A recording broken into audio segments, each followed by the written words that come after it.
على آلك وأصحابك يا سيدي يا حبيب الله مولاي صل وسلم دائما أبدا على حبيبك خير الخلق كلهم منزه عن شريك في محاسنه فجوهر الحسن فيه غير منقسم یا اکرم الخلق ما لمن علوذ به سواک عند حلول الحادث العمم یا رب صل وسلم دائما ابدا على حبیبک خیر الخلق کلہم۔ اللہ تبارک و تعالی جل جلالہ وعم نوالہ واتم برہانہ وعظم شانہ وجل ذکرہ وعز اسمہ کی حمد و ثنا اور حضور سرور کائنات مفخر موجودات زینت بزم کائنات دستگیر جہاں غم غسار زماں سید سرورہ حامی بے قسام قائد المرسلین خاتم النبیین احمد مجتبی جناب محمد مصطفیٰ صلی اللہ علیہ وآلہ وسلم کے دربار گہربار میں ہدیہ درود و سلام عرض کرنے کے بعد نہایت ہی واجب الاحترام معزز و محتشم سامعین کرام، رب ذوالجلال کے فضل اور توفیق سے ماہ ربیع الاول شریف کا تیسرا جمعہ المبارک ہمیں پڑھنے کی سعادت حاصل ہو رہی ہے۔ آج کے خطبہ جمعہ میں ہماری گفتگو کا موضوع قرآن مجید اور آداب مصطفیٰ صلی اللہ علیہ وآلہ وسلم ہے۔ دنیا کے اندر بہت سے دربار ہوتے ہیں اور اس کے بادشاہ، ہر دربار کا اپنا ایک قانون ہوتا ہے کہ اس دربار میں کس انداز سے آنا ہے، اس بادشاہ کا ادب کیسے کرنا ہے، اس کے سامنے بات کیسے کرنی ہے، اور پھر وہ آداب بادشاہ خود بنا رہا ہوتا ہے یا اس کے وزیر بتا رہے ہوتے ہیں کہ اس بادشاہ کی اس انداز سے تعظیم کرنی ہے، اور پھر جہاں تک ان کی سلطنت ہوتی ہے صرف وہاں تک ان کے قانون نافذ ہوتے ہیں۔ مثال کے طور پر کوئی پاکستان کا بادشاہ ہے تو اس کے صرف پاکستان پر قانون نافذ ہوں گے، اگر کوئی کسی شہر کا بادشاہ ہے تو اس کے صرف اسی شہر والوں کے لیے قانون ہوں گے اور انسانوں کے لیے ہوں گے صرف۔ اور پھر جس وقت وہ بادشاہ چلا جاتا ہے تو قانون اور قاعدے بھی اس کے ساتھ ہی دفن ہو جاتے ہیں، اس کا کوئی نام لینے والا نہیں ہوتا۔ تو اسی طرح ایک دنیا میں ایسا دربار بھی ہے کہ جس کے قواعد اور جس کے قانون اللہ تبارک و تعالی خود بیان فرماتا ہے، اور وہ دربار ایسا ہے کہ وہاں کے قانون اور وہاں کے قاعدے اور اصول آج تک اور صبح قیامت تک موجود رہیں گے، اور درباروں کے قوانین اور قانون تو دنیا والے سکھاتے ہیں، اس دربار کے قانون خود رب فرماتا ہے۔ رب کا قرآن آج بھی اس دربار کے قانون بیان کر رہا ہے۔ اور پھر لطف کی بات یہ ہے کہ وہ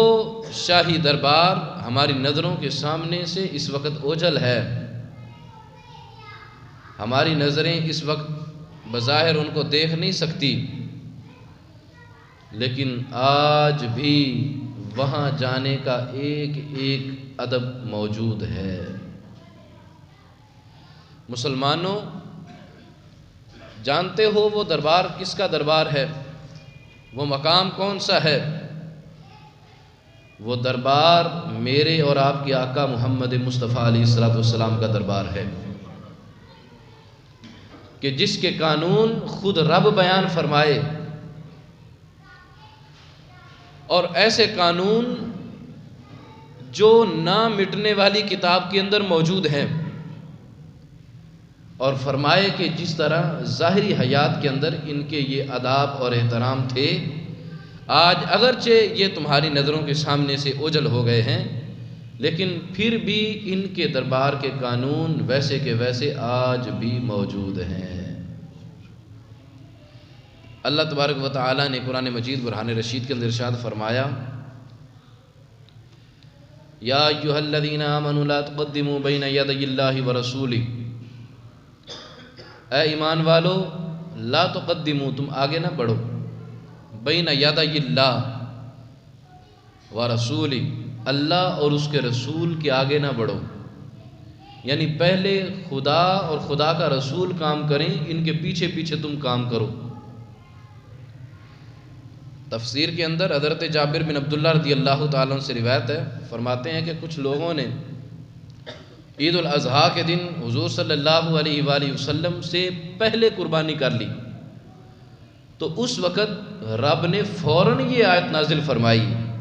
فرمایا کہ تم میرے محبوب سے پہلے قربانی کرتے ہو، تمہاری قربانی قبول نہیں ہے۔ یا ایھا الذین آمنوا لا تقدموا بین یدی اللہ، اے ایمان والو، اللہ اور اس کے رسول سے آگے نہ بڑھو۔ کچھ لوگوں نے رمضان شریف کا روزہ رکھنا، رمضان شریف سے پہلے روزہ رکھنا شروع کر دیا، ایک روزہ پہلے رکھتے تھے، تو اس وقت یہ آیت نازل ہوئی، یا ایھا الذین آمنوا لا تقدموا بین یدی اللہ ورسولہ، اے ایمان والو، خدا اور رسول سے آگے بڑھتے ہو، ابھی تو میرے محبوب نے روزہ رکھا ہی نہیں ہے، تمہاری کیسے جرت ہو سکتی ہے تم روزہ رکھ لو۔ گویا کہ رب یہ پیغام دینا چاہتا تھا کہ یہ روزے اور یہ تمہاری نمازیں، ان کی تو مجھے ضرورت ہی نہیں ہے۔ اگر نمازوں کی اور روزوں کی بات کی جائے تو میرے فرشتے موجود ہیں جو نہ کھاتے ہیں نہ پیتے ہیں نہ سوتے ہیں، دن رات جو سجدے میں ہے وہ سجدے کر رہا ہے، جو رکوع میں ہے وہ رکوع کر رہا ہے، جو حمد کر رہا ہے وہ حمد ہی کرے جا رہا ہے، وہ نہ تھکتے ہیں نہ سوتے ہیں نہ ان کو نیند آتی ہے۔ اگر خدا کو عبادت کی ضرورت ہوتی تو فرشتے تو آلریڈی موجود تھے عبادت کے لیے۔ مقصد یہ تھا کہ اللہ نے انسانوں کو بنایا ہے تو اپنے محبوب کی عظمت اور عزت کے لیے پیدا فرمایا ہے، تو اس لیے روزہ رکھو، میری طرف سے فرض ہے، لیکن سب سے پہلے میرے محبوب روزہ رکھیں گے، پھر تم نے روزہ رکھنا ہے۔ تو اس وقت یہ آیت کریمہ نازل ہوئی، اور پھر اس کے آگے والی آیت، یا ایھا الذین آمنوا لا ترفعوا اصواتکم فوق صوت النبی، اے ایمان والو، فوق صوت النبی، نبی کی آواز سے اپنی آواز کو بلند نہ کرو۔ اب ایک صحابی رسول حضرت ثابت بن قیس بن شماس رضی اللہ تعالی عنہ، ان کو کچھ اونچا سننے کا مرض تھا، اور آپ کو پتہ ہے جو بندہ خود اونچا سنتا ہے وہ بولتا بھی اونچا ہے، اس کی آواز قدرتی طور پر تھوڑی سی اونچی نکلتی ہے۔ جو خود اونچا سنتا ہے وہ بولتا بھی اونچا ہے، وہ یہ سمجھتا ہے شاید آگے والے بھی اونچا ہی سنتے ہیں۔ یا جس نے کبھی ہینڈ فری کانوں میں لگائی ہو، اونچی اونچی آواز سے کوئی چیز سن رہا ہو، تو اگر آپ اس کو بلائیں گے تو وہ اونچی آواز سے بولے گا، وہ کہے گا شاید مجھے نہیں سنائی دے رہی تو آگے والے کو بھی اونچی آواز سے میں نے کہنا ہے۔ اب یہ ان کا معاملہ تھا، اور وہ حضور علیہ السلام کی دربار میں جب بھی کوئی سوال عرض کرتے، حالانکہ وہ صحابی رسول تھے، ادب کو جاننے والے تھے، تو تھوڑی سی ان کی آواز بلند ہو جایا کرتی تھی۔ اس پر رب تعالیٰ نے یہ آیت نازل فرمائی، یا ایھا الذین آمنوا لا ترفعوا اصواتکم فوق صوت النبی، اے ایمان والو نبی کی آواز سے اپنی آوازوں کو بلند نہ کرو. ولا تجہروا لہ بالقول کجہر، اور ان کو یوں نہ بلاؤ جیسے آپس میں ایک دوسرے کو بلاتے ہو، جیسے آپس میں ایک دوسرے کے سامنے آوازیں بلند کرتے ہو ویسے آوازیں بلند نہ کرو. پھر اگر کوئی کرے گا تو اس کا انجام کیا ہوگا؟ اس کا انجام رب تعالیٰ نے بیان فرمایا، ان تحبط اعمالکم وانتم لا تشعرون، اگر تم یہ کرو گے تو پھر تمہارے اعمال برباد ہو جائیں گے اور تمہیں خبر بھی نہیں ہوگی، پتہ بھی نہیں چلے گا، اور تمہارے سارے کے سارے اعمال برباد کر دیے جائیں گے. اب یہ ایک آیت مبارکہ دیکھیں کتنی جامع اور ادب مصطفیٰ صلی اللہ علیہ وآلہ وسلم کی کیسے عظمت بیان کر رہی ہے، کیسے واضح کر رہی ہے اس چیز کو کہ ہم نے محبوب صلی اللہ علیہ وآلہ وسلم کا کس انداز سے ادب کرنا ہے. تو یہ صحابی رسول تھے، جب انہوں نے یہ آیت سنی تو یہ تو گھر میں بیٹھ گئے. اب چند دن حضور صلی اللہ علیہ وآلہ وسلم نے جب دیکھا کہ ثابت بن قیس نہیں آ رہے تو حضرت سعد کو بھیجا کہ جاؤ پتہ کر کے آؤ فلاں صحابی کیوں نہیں آ رہے. جب وہ پتہ کرنے گئے تو انہوں نے آگے سے عرض کیا کہ رب کا قرآن نازل ہوا ہے کہ نبی کی آواز سے اپنی آوازیں بلند نہ کرو. میں تو اتنی دیر بلند کرتا رہا، اتنی دیر میں تو ان کے سامنے اونچی آواز سے گفتگو کرتا رہا، میں تو جہنمی ہو گیا، میرے تو اعمال برباد ہو چکے ہیں. اب یہ واقعہ حضرت سعد رضی اللہ تعالی عنہ نے حضور صلی اللہ تعالی علیہ وآلہ وسلم کے دربار میں پیش کیا. تو میرے آقا صلی اللہ علیہ وآلہ وسلم تو دلوں کے حالات جانتے ہیں نا. آپ جانتے ہیں کہ کون کتنا ادب کرتا ہے. بظاہر چہرے پر داڑھی اور بظاہر حلیہ مسلمانوں والا، لیکن دل میں ان کے کئی ایسے تھے منافقت ہوا کرتی تھی، اور بظاہر کوئی اتنا نمازوں کے علاوہ کوئی زیادہ نوافل اور عبادت کرنے والے نہیں، لیکن حضور ان کے دلوں کو بھی جانتے تھے کہ میرے غلام مجھ سے کتنا پیار فرماتے ہیں. تو فرمایا کہ سعد کیا معاملہ ہے، ثابت بن قیس کیوں نہیں آ رہے؟ عرض کیا حضور وہ تو یہ سمجھ کر گھر میں بیٹھ گئے ہیں. فرمایا کہ جاؤ ان کو خوشخبری سنا دو، وہ تو اہل جنت میں سے ہیں. یعنی یہ ان کے بارے میں آیت نہیں ہے، یہ تو اور لوگوں کے بارے میں ہے کہ کوئی آئے اور بے ادبی کی نیت سے آواز بلند کرے تو اللہ اس کے اعمال کو برباد کر دے گا. تو دیکھیں کہ کس انداز سے میرے رب نے اپنے محبوب صلی اللہ تعالی علیہ وآلہ وسلم کے ادب کو اجاگر فرمایا. اور پھر وقال العلماء، تفسیر ابن کثیر کے اندر یہ بات لکھی ہوئی ہے، علماء نے کہا کہ یہ جو آیت مبارکہ ہے اور یہ جو قانون ہے رسول اللہ صلی اللہ علیہ وآلہ وسلم کی بارگاہ میں حاضر ہونے کا اور آواز کو بلند نہ کرنے کا، یہ قانون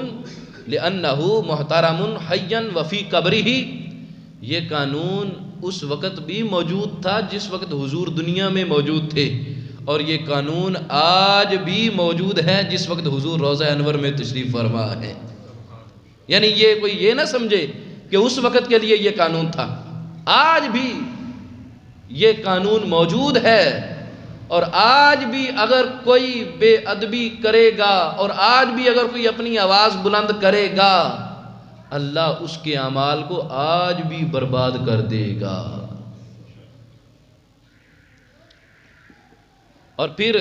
اس قول سے پہلے یہ حدیث پاک حافظ ابن کثیر نے فرمائی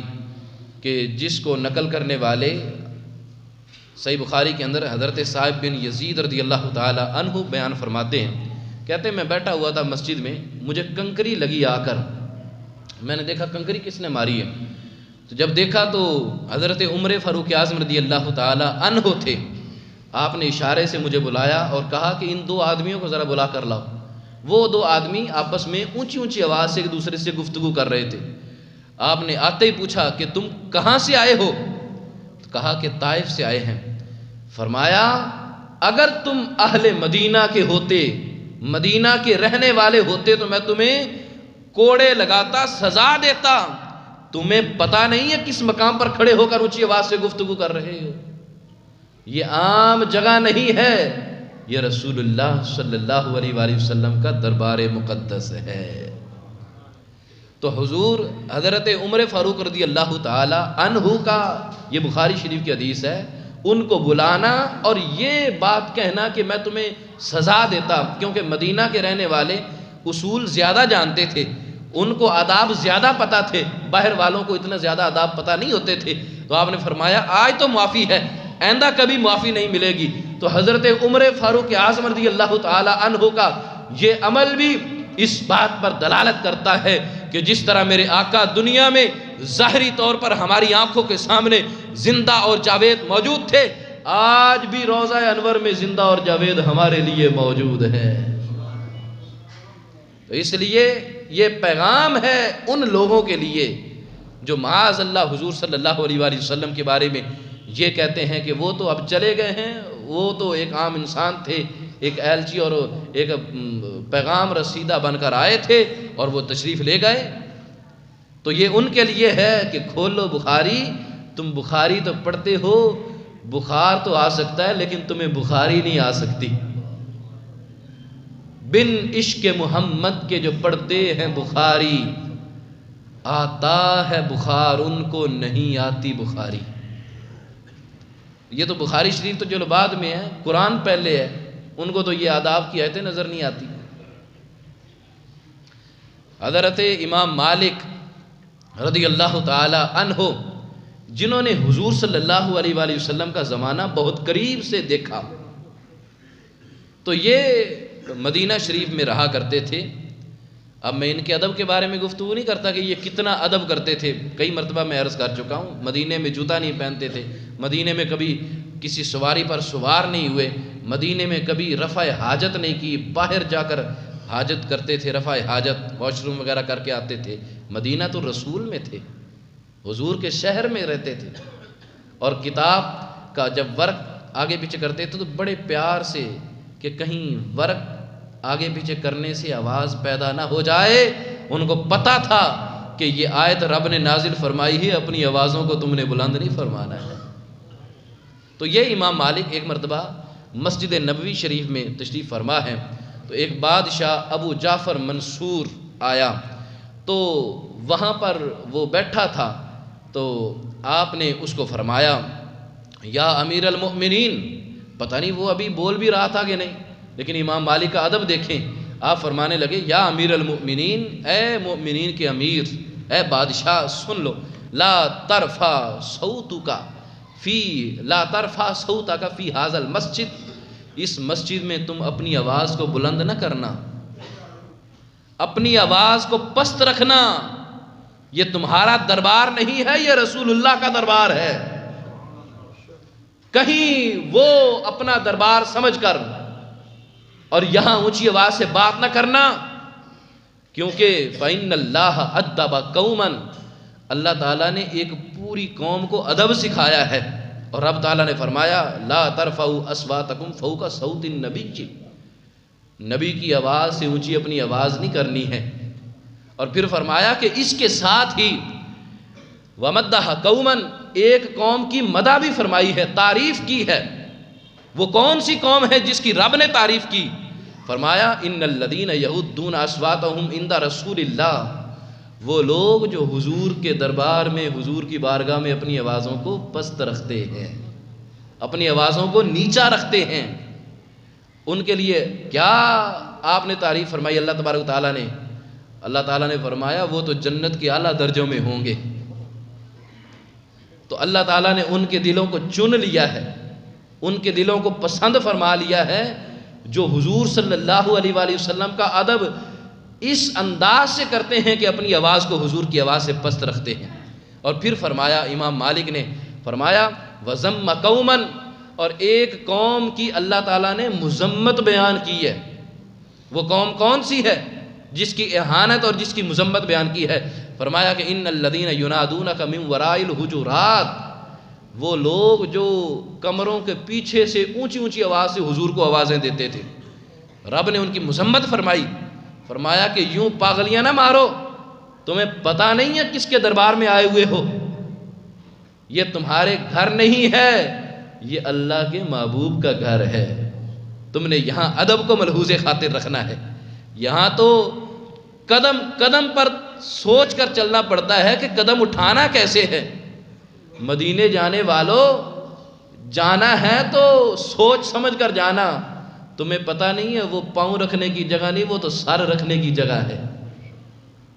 میرے اعلیٰ حضرت نے فرمایا نا کہ وہ تو ارے او جانے والے، تمہیں پتہ نہیں ہے کہ وہاں سر رکھنا چاہیے، پاؤں نہیں سر رکھنا چاہیے اگر انسان کا بس چلے تو۔ اتنا اعلیٰ مقام اللہ نے اپنے محبوب کو عطا فرمایا ہے۔ اب جس وقت ابو جعفر منصور کو آپ نے یہ بات سکھائی تو وہ عاجزی کرنے لگے، فَاسْتَكَانَ لَهَا، ابو جعفر، تو ابو جعفر فوراً عاجزی پہ آ گئے اور نظریں جھکا لی کہ واقعی اس دربار کا اتنا ادب اور اتنا مقام ہے، اور کہنے لگے وَقَالَ یا ابا عبداللہ، اے ابو عبداللہ۔ یہ ابو عبداللہ حضرت امام مالک کی کنیت تھی، اے ابو عبداللہ، استقبل القبلۃ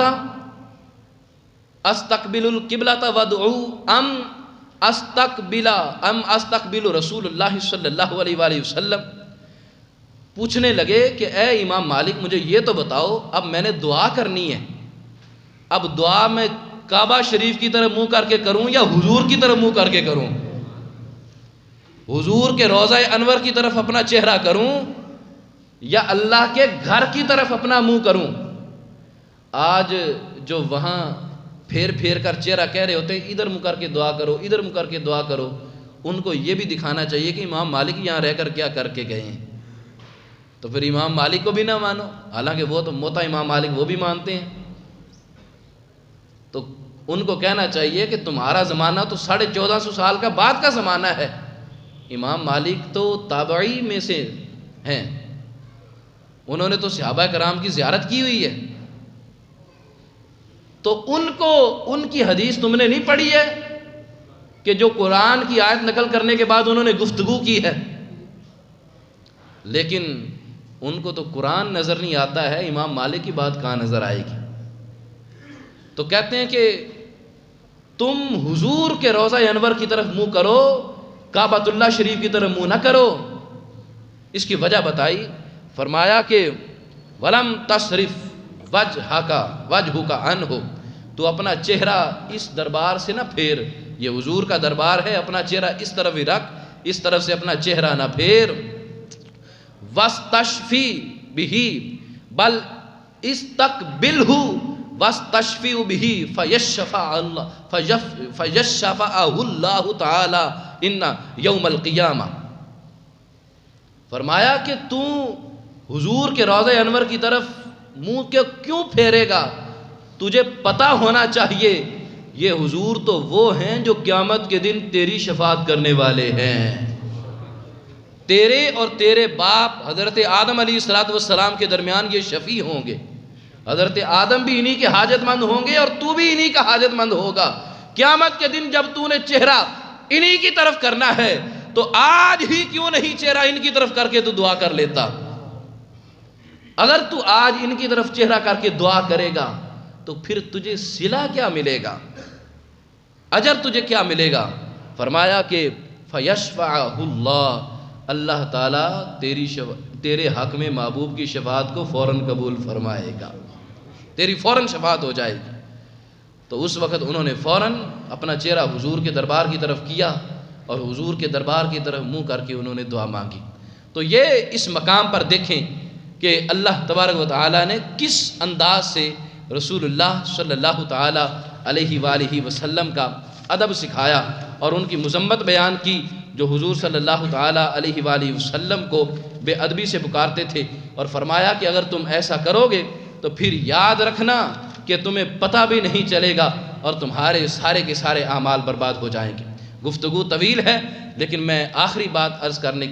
کر کے اجازت چاہتا ہوں۔ حضور صلی اللہ تعالیٰ علیہ وآلہ وسلم کے زمانہ اقدس میں صحابہ کرام علیہ رضوان آپ کو یا محمد کہہ کر پکارتے تھے، یا ابوالقاسم کہہ کر پکارتے تھے، اب اللہ تبارک و تعالیٰ کو کب گوارا ہے کہ میرے محبوب کو نام لے کر پکارا جائے؟ کچھ دیر تو یہ بات چلی، اللہ نے فوراً آیت مبارکہ نازل فرمائی، فرمایا لا تجعلوا دعاء الرسول بینکم کدعاء بعضکم بعضا، تم حضور کو یوں نہ پکارو جیسے آپس میں ایک دوسرے کو پکارتے ہو، یوں نہ بلاؤ۔ اب اس آیت کا مطلب کیا تھا؟ فوراً حضرت ابن عباس رضی اللہ تعالی عنہ نے قلم اٹھایا، جو حضور صلی اللہ تعالی علیہ وسلم کے چچا زاد ہیں، فرمایا، کہتے ہیں اس آیت کے تحت لکھا، کہا کہ کانو یقولون، لوگ حضور صلی اللہ تعالی علیہ وسلم کو کہتے تھے یا محمد و یا ابو القاسم، یا محمد کہہ کر پکارتے تھے یا ابو القاسم کہہ کر پکارتے تھے۔ فنہاہم اللہ عن ذالک، اللہ تعالیٰ نے ان کو اس سے منع فرما دیا، فرمایا کہ تم نے یا محمد کہہ کر نہیں پکارنا ہے، تم نے یا ابو القاسم کہہ کر بھی نہیں پکارنا ہے، اعظاما لنبیہ صلی اللہ علیہ وآلہ وسلم، بلکہ فرمایا اپنے نبی کی تعظیم کرتے ہوئے، اپنے نبی کی عظمت کو واضح کرتے ہوئے، ظاہر کرتے ہوئے، قالا فقالوا یا نبی اللہ یا رسول اللہ، جس وقت ان کو منع کیا گیا پھر حضور کو وہ پکارا کرتے تھے یا نبی اللہ یا رسول اللہ، جیسے آج ہم پکار رہے ہیں یا رسول اللہ انظر حالنا۔ اب اسی کے تحت امام بہقی رحمۃ اللہ تعالی علیہ آپ نے بھی اپنی گفتگو فرمائی، فرمایا، اور جو حضرت علقمہ رضی اللہ تعالی عنہ سے روایت ہے، کہتے ہیں کہ لا تجعلوا دعاء الرسول بینکم کدعاء بعضکم بعضا، کہتے ہیں کہ یہ جو آیت مبارکہ ہے یہ اس وقت نازل ہوئی جب لوگ یا محمد کہہ کر پکارا کرتے تھے، تو ولیکن قولوا، اللہ تبارک و تعالیٰ نے گویا کہ یہ آیت مبارکہ نازل فرما کے ان کو فرمایا کہ تم یہ نہ کہو ولیکن قولوا، بلکہ تم یہ کہو یا رسول اللہ یا نبی اللہ، یا رسول اللہ کہہ کر پکارو، یا نبی اللہ کہہ کر پکارو۔ اس کے بعد تفسیر در منصور کے تحت بھی یہ بات لکھی ہے، وہ کہتے ہیں کہ اللہ تبارک و تعالیٰ نے حکم دیا اس آیت مبارکہ کے اندر، فرمایا کہ تم حضور صلی اللہ تعالیٰ علیہ وسلم کے لیے عاجزی اختیار کرتے ہوئے جھک جاؤ اور اپنی زبانوں پر یا محمد کا لفظ نہیں یا رسول اللہ کہہ کر پکارا کرو۔ یہ تفسیر در منصور۔ اور اس کے بعد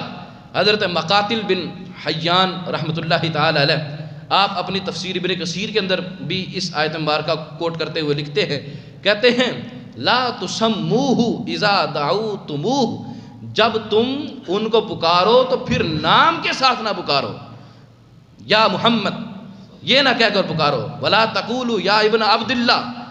ابن عبداللہ ابو القاسم یا عبداللہ کے بیٹے یہ بھی کہہ کر نہ پکارو، ولیکن شرفوہ، بلکہ تم الفاظ وہ استعمال کرو جس میں حضور کا ادب ہونا چاہیے، جس میں حضور کی عظمت واضح ہونی چاہیے۔ فرمایا فقولوا، تم کہا کرو یا نبی اللہ یا رسول اللہ،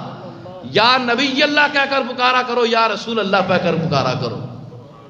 یہ اپنے گھر کی بات نہیں کر رہا، بلکہ ان محدثین کی باتیں میں آپ کے سامنے پیش کر رہا ہوں جن محدثین نے حضور کے زمانہ کو بہت قریب سے دیکھا۔ وہ حضور کے زمانے کے تھوڑے ہی عرصے بعد یہ محدثین پیدا ہوئے اور انہوں نے اپنی اپنی گفتگو کا اظہار فرمایا۔ اس کے بعد تفسیر خازن، آخری دو حوالے تفسیر خازن کے تحت یہ بات بھی لکھی ہے،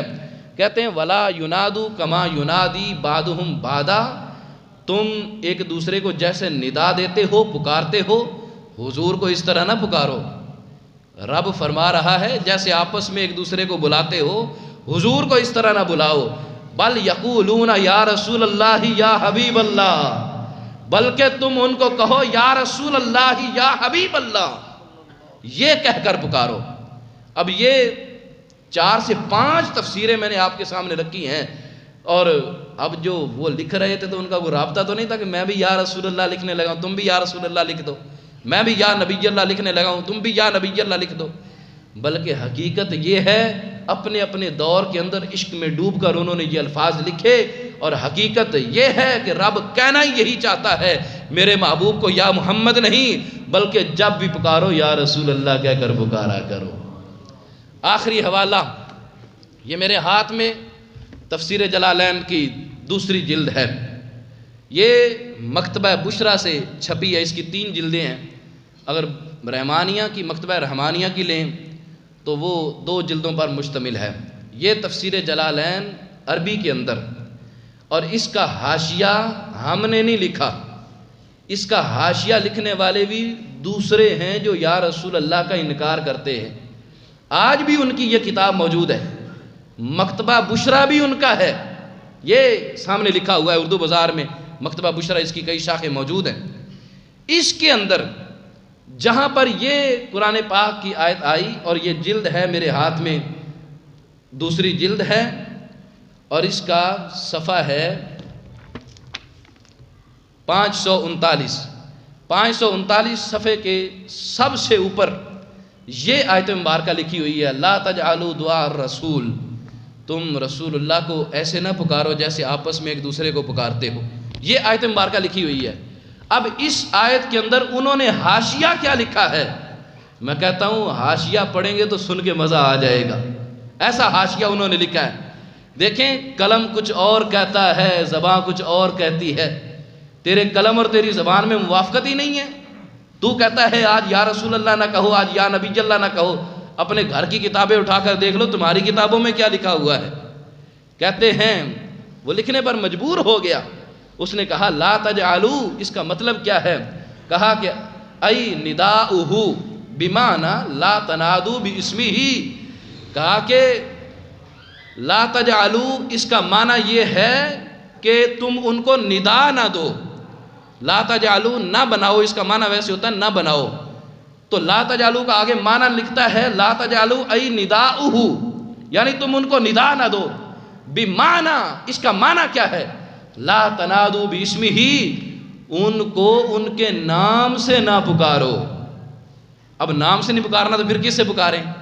آگے کہتا ہے فتقولوا یا محمد، یہ بھی نہ کہو، ولا بکنیتہ، بلکہ یہ بھی نہ کہو، قرآن کہہ رہا ہے تم ان کی کنیت سے بھی نہ پکارو، ان کے نام سے بھی نہ پکارو۔ فتقولوا یا ابو القاسم، یہ بھی نہ کہو، ابو القاسم کہہ کر بھی نہ پکارو، بل نادوہ، بلکہ تم ان کو ندا دو، وخاطبوہ بالتعظیم والتکریم والتوقیر، بلکہ تم ان کو پکارو تعظیم، توقیر اور عظمت کے ساتھ، ایسے الفاظ سے پکارو جس سے ان کی عظمت واضح اور ظاہر ہوتی ہو۔ وہ الفاظ کون سے ہیں؟ بِأَن تَقُولُوا یا رسول اللہ یا نبی اللہ، بلکہ تم جب بھی پکارو یا رسول اللہ یا نبی اللہ کہہ کر پکارو۔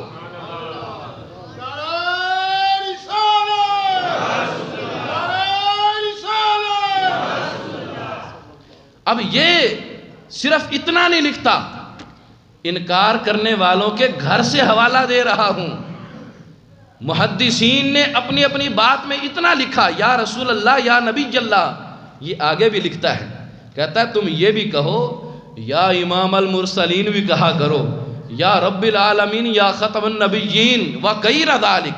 اور اس کے علاوہ بھی جتنے بھی ادب والے الفاظ ہیں سارے ان الفاظ سے حضور کو پکارا کرو، یا رسول اللہ بھی کہہ لیا کرو، یا حبیب اللہ، یا نبی اللہ، یا نور اللہ، جو الفاظ ادب والے ہیں سارے پکارو۔ اور آگے کہا کہ وَاسْتُفِیدَ مِنَ الْآیَةِ، اس آیت سے ہمیں فائدہ ہو گیا۔ کہتے ہیں کیا فائدہ ہوا ہے ہمیں؟ فائدہ یہ ہوا کہ أَنَّهُ لَا يَجُوزُ نِدَاءُ النَّبِيِّ بِغَيْرِ مَا يُفِيدُ التَّعْظِيمِ، کہا کہ حضور کو اس ندا سے نہ پکارا جائے جس میں تعظیم ہی نہ ہو، ایسے الفاظ سے ہرگز نہ پکارا جائے جس میں تعظیم مصطفیٰ نہ ہو، یہ جائز نہیں ہے کسی کے لیے۔ حکم لگا دیا کہ یہ جائز نہیں ہے، بلکہ فرض اعظم ہے کہ حضور کو یا نبی اللہ یا رسول اللہ کہہ کر پکارا جائے۔ آگے کہتے ہیں اب ان کے لیے ہے جو کہتے ہیں کہ چلو حضور کے دور میں تو تھا اب نہیں ہے، تو کہتے ہیں اپنے یہ تفسیر جلالین اٹھا کر دیکھ لو، اس میں کیا لکھا ہوا ہے؟ کہتے ہیں لا فی حیاتہ ولا بعد وفاتہ، کہا کہ نہ حیات میں جس وقت حضور صلی اللہ علیہ وآلہ وسلم ہمارے سامنے جلوہ گر تھے، نہ اس وقت ایسے الفاظ استعمال کرنے کی اجازت تھی، نہ آج ایسے الفاظ استعمال کرنے کی اجازت ہے جن الفاظ میں حضور کا ادب نہ ہو۔ ایسے الفاظ آج بھی بولنے کی اجازت نہیں ہے۔ فَبِهَذَا، پس اسی وجہ سے یعلم ان من استخف بجنابہ صلی اللہ علیہ وآلہ وسلم، پس جان لیا گیا اس آیت مبارکہ سے کہ جو بھی اہانت کی نیت سے، بے ادبی کی نیت سے رسول اللہ صلی اللہ تعالیٰ علیہ وآلہ وسلم کو یوں پکارے گا فَهُوَ کافر، وہ کافر ہو جائے گا۔ دیکھیں کتنا بڑا جملہ استعمال، کیا ہو جائے گا؟ کافر ہو جائے گا۔ اور پھر فرمایا ملعون فی الدنیا والآخرہ، دنیا اور آخرت میں لعنت کیا ہوا ہو جائے گا۔ کافر بھی ہو جائے گا، دنیا آخرت میں لعنت کا طوق بھی اس کے گلے میں ڈل جائے گا۔ اور پھر آگے کا وکیلا، آگے کئی کچھ مزید گفتگو فرمائی، تو یہ تفسیر جلالین میرے ہاتھ میں ہے، تو اس کے اندر دیکھیں کتنے واضح طریقے سے منکرین بھی اس بات کا اقرار کر رہے ہیں کہ حضور کو جب بھی بلانا ہے یا رسول اللہ یا حبیب اللہ کہہ کر تم نے پکارنا ہے۔ وہ جو نہ تھے تو کچھ نہ تھا، وہ جو نہ ہوں تو کچھ نہ ہوں، جان ہے وہ جہان کی، جان ہے تو جہان ہے، زمین و زمان تمہارے لیے، مکین و مکان تمہارے لیے، چنین و چنا تمہارے لیے، بنے دو جہاں تمہارے لیے، دہن میں زبان تمہارے لیے، بدن میں ہے جان تمہارے لیے، آقا ہم آئے یہاں تمہارے لیے، کل قیامت میں اٹھیں بھی وہاں تو آقا تمہاری حمد کرنے کے لیے۔ اللہ ہم سب کا حامی و ناصر ہو، ادب مصطفیٰ اللہ ہمیں نصیب فرمائے، آمین بجاہ النبی الامین، وآخر دعوایا ان الحمدللہ رب العالمین۔